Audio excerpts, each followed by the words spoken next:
go.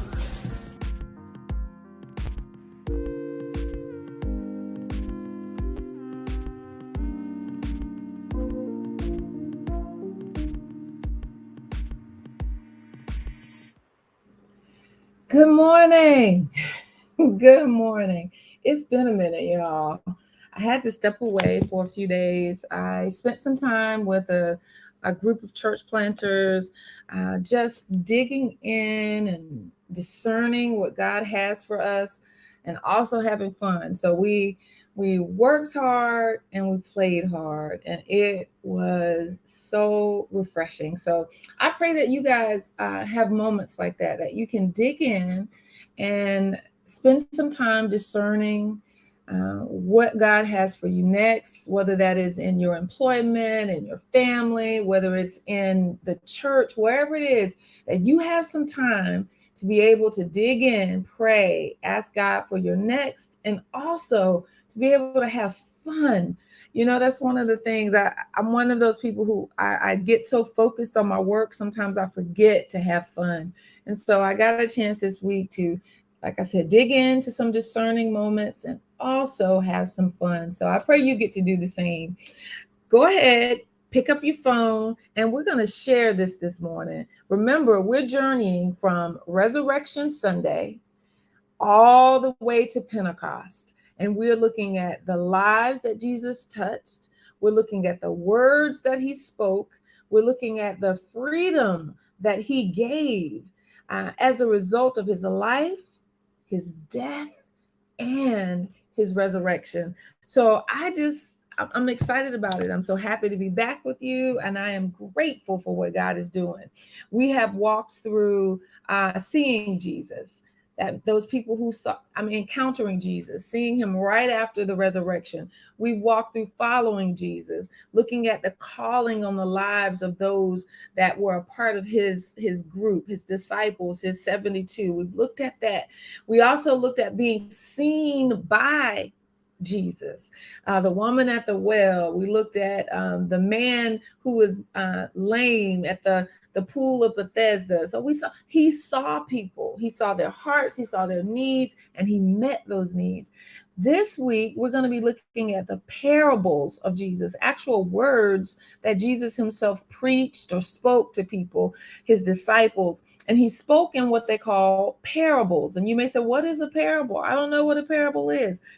Glad you asked. A parable were ways to convey moral, transcendent principles in an allegoric story that people could understand and relate to. It is a teaching method using the familiar to illustrate the unfamiliar. Okay, so it's really just it's a metaphor, a hyperbole, all those things you learned in literature class or in English, and all it is, it's an illustration of a biblical truth. Okay, it's an illustration. It's something to bring it down from such a complicated thing down to something people could understand, such as you all know about the mustard seed. The kingdom of God is like a mustard seed. Our faith, he said, was like a mustard seed. That mustard seed was tiny. We could identify with the mustard seed. We're going to talk about that one later, but it was just an easy way. It's so tiny, but when that mustard seed is planted, it brings forth a bush, and that bush is able to you can make mustard. It's a spice. It's all kind of things that can be done, but it's so small, but it has a big impact. So that's kind of what a parable is. It's a story that brings the complicated down to an easy to understand concept. And so that's what Jesus would do. That's how he taught. I always say, Lord, make it simple for me because I'm a simple girl. And today, the parable I wanted to talk about is the parable that he spoke right after doing the Sermon on the Mount. And he starts off it's Matthew chapter 5, starting at verse 13. He says, you are the salt of the earth. But if the salt loses its saltiness, how can it be made salty again? It is no longer good for anything except to be thrown out and trampled underfoot. You are the light of the world. A town built on a hill cannot be hidden. Neither do people light a lamp and put it under a bowl.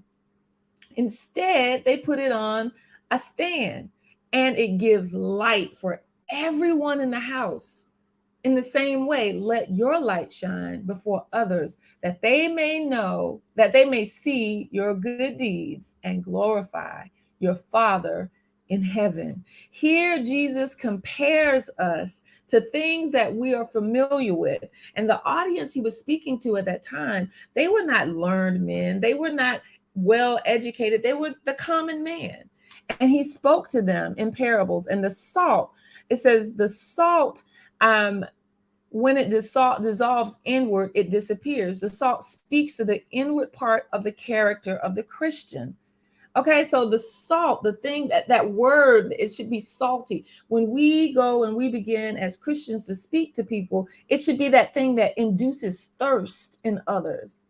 It should be able to make them want to hear more. Is our life salty? Does our life draw other people in? Do they want to hear more about Jesus? Or are we like that salt that has lost its ability to salt or preserve, because they would preserve foods at that time with salt? Has it lost its ability to make people thirsty? Has it lost its ability to preserve things and hold them and keep them? Wow. Are you living a salty life? Does your life draw people in, or does it repel them? And he says, if it's lost its saltiness, it's good for nothing. He also goes on to talk about the light. He says, you don't get a lamp if you are, let's equate it to a candle. You don't get a candle and then put it under a bowl, because when you do, the oxygen is pulled out and the light goes out. And so he says it's supposed to be put on a stand, and it should give light to those around. That's what it's there for. And so he wants to know, have you lost your saltiness? Have you lost your ability to give light to those around you? Wow. I'm salty. I'm going to put that in the comments. You don't have to if you don't want to, but I'm going to put that in. Good morning, Jamel. I hope you are doing amazing this morning.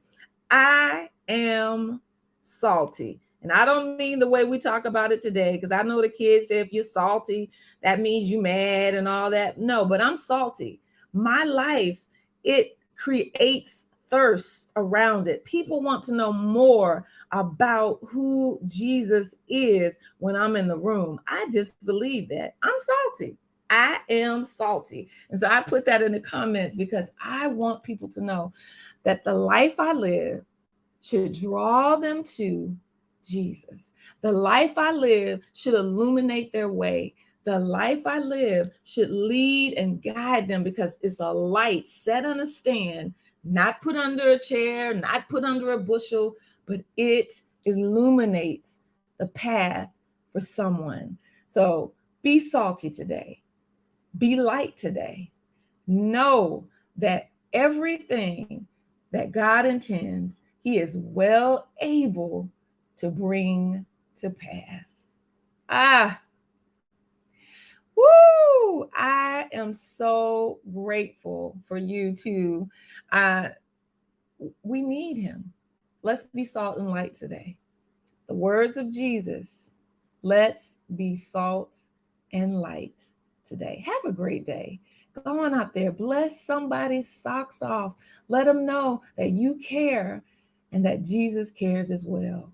Have a blessed day. Go meditate on Matthew chapter 5, verse 13 through 16. I promise you, you will be so glad that you did. And if you need somewhere to worship this week, come on out to Radiant Church. We're at 2204 Skidaway Road in Savannah, Georgia. He is so good to us. Have a beautiful day.